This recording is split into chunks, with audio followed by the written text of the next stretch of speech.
Hello, San Ramon. Another art activity here. This one is kind of a hard one. Fifth graders, you'll remember this. It's a version of this. When we did the cityscape that we drew the horizon line and then the one point, and then we drew like the sidewalk and the road, and then we had the buildings coming up. So this one's sort of like that, but it's looking at a city from like you're standing on the street and you're looking up and you see all the buildings coming up. So it's a slightly different perspective of a city. So I thought you'd have fun with it. It's not super easy to do, guys. So, fourth and fifth graders, I think it's totally doable for you guys.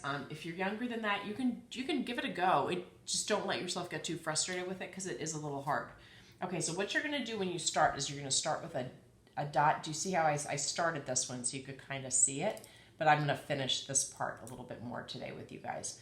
So what you're going to do is you're going to start with a dot. So I'm going to use a black pen to start just because then I think you guys can see it better. But you should use a pencil, and don't go too heavy with your pencil because you're going to want to erase it.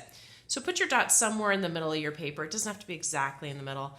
And then you're going to just make lines coming off of that. Remember that you're going to use a pencil for this. I'm just using black so you can see it better in the video. So I'm just going to have a pencil because you're going to want to erase this when you actually do it for real. And I'll show you what I mean by that in a little bit. And you can do lots of lines and then you can erase them. With the one I did up on the easel, I did a lot of lines and then I've erased them as I've gone.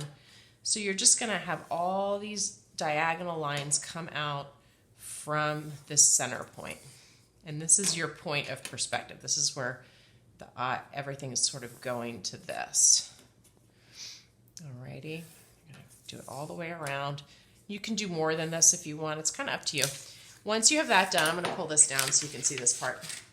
Then what you're gonna do is you're gonna start to make your buildings. And you'll see here, I've erased all these pencil lines in here. Paige, you can tell me how well. Can you see? Do you think if I draw in pencil, they'll be able to see? Yeah. Okay. I think. So here, let's pretend I wanna make a building right here, right? So I might go back on here, and I am using a ruler. If you don't have a ruler, you can use like the side of a cardboard box, or you can get a book or something that you might be able to draw on. Just make sure with your parents that it's okay. So you'll draw the lines a little hard. So now this is where this building's going to end. So I'm going to take my eraser, which I now don't have an eraser. Uh-oh. There's an eraser. Okay. And I'm going to erase these lines because I don't need these lines anymore. Okay. You just take those right away. Now notice when I did the top of my building, this is the hard part. I'm going to show you guys something. Do you remember fifth graders when we did our cityscape? We drew a horizon line and we drew the little point in the middle and we drew the sidewalk. Remember we had that sidewalk that we drew? Like, let's pretend it went like this.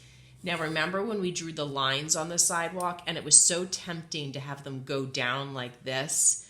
And remember I kept saying, no, line up your ruler with the bottom of the paper because you want it to go, you want these lines to be parallel to the bottom of the paper. Do you guys remember that? And everybody had to erase and it was a big problem. So same thing with this. So you want the lines to go parallel. Same thing with this. You want the top of the building to be parallel with this edge of the paper. So you're going to have that line go straight across. You don't need to do a ruler, but just if you might need to, like if just because it's tempting to have it go down at a slant, but then it won't look like it's the top of the building. Same thing with the windows. So I'm going to take away this line because I think it's sort of distracting. And I'm going to put windows in here. And I'm going to do the same thing. I'm lining up my ruler with this part of the paper because otherwise it's not going to look right. And then I'm going to keep going up. And then when you do, so the lines that go, I guess it's the opposite of the lines that are going straight for the side of the building. Those are going to be the ones that are parallel to the bottom of the paper. As you move your way up, like if those are the windows, when you go to do, I'm not doing these perfectly lined up, that's all right. When you go to do the side of the window, that is going to line up to this point here. Do you guys see that? So that's how you're going to make these windows look like they're really windows. Do you see how I did that? Line it up with the ruler. Line it up at that point there. And that will help it to look like it's actually really moving up, and that will give it more perspective. And don't feel frustrated with this. This is why you're going to do this in pencil. You know, if it's not exactly right, just erase it and try again. It's not a big deal. And it might take you a long time to do this, and that's okay if it takes a long time. That's, you know, you got time right now, right? That's the one thing we have. We have a lot of time. All right, so now you can have another building be really close to that if you want. Like maybe this next building's going to come up from here, and maybe I'll make it go. Well, that'll be a little tricky. So this is interesting. I have to figure this one out. Paige, you can help me with this. So if I have a building that I want to connect to that and to this, I have to think about how I want the top. So I think what's going to happen is the top part it has to line up with the edge of the will paper line up too. with this, and then this one will line up with this part of the paper, won't it? I don't know. That's tricky. Maybe I should have another line coming this way, right from the corner. What do you think?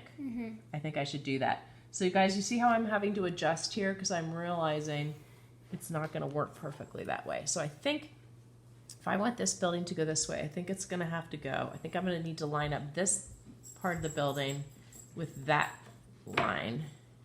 And then that side Right? will Yes. leave So I'm going line. to see two parts of this building then. And this line will have to get lined up with here. See, it's all sort of a process of figuring this out.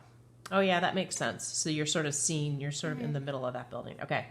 So then if I were to do windows, I'm going to erase this line because that feels like it's going to be in my way. Okay. So now what I'm going to do is I'm going to make some, I don't know, and you don't have to do all the windows the same. You can, I tried to vary them here. I think it's kind of fun to vary them. Maybe you want to have it be, sometimes with a building you just see lines. You don't really even see distinct windows. So maybe I'll do that with this building. And you could look at pictures online or pictures that you have in a book or something of cities and look at different buildings and think of, oh, is there a different one? Maybe there's something fancy you want to do on the top of one of them, or you could make one like the Transamerica building in San Francisco. So there, the windows are going to go that way. And then this side of the building, because you want to line it up with that line, you're going to have it go straight there. You see how we're doing that? And that makes it look, that gives it that three-dimensional quality. And then maybe you want to put another building in here. When you're all finished with all your buildings and you're feeling really good about it, and here you're going to want to show the line more on this one. I'm going to make that darker. Then you can go back in and you can color. You could always add like window boxes if you want it to be, if you want to have like flowers or something. You could add little bushes down here on your building or little benches. You could get really creative with it. I can add one more here. It's totally up to you. This is your art, just like always. And I can't wait to see what you guys come up with. You can color your buildings, you can make them painted, or you can keep it just pencil if you kind of like the pencil look. Or maybe you want to go over your pencil with marker. Maybe you think that would be fun. You could do that too. It's not easy, but once you get the hang of it, I think you're going to have a good time with it. Making your buildings. And I'll just leave that one. Maybe I won't add windows to that one right now. All right. So what I want you guys to do is have a good time with this. Don't get frustrated. Start with a pencil with an eraser so you can make corrections if you need to. And when you're finished, I want to see great pictures. So take a picture of it and email it to your teacher. You can email it to me at kchassman, CHASSMAN, @nusd.org. And have fun. I hope you guys like it. And at the top here, you could even do like this. You could do like a blue sky or clouds or something like that. All right. Have fun, guys. Bye.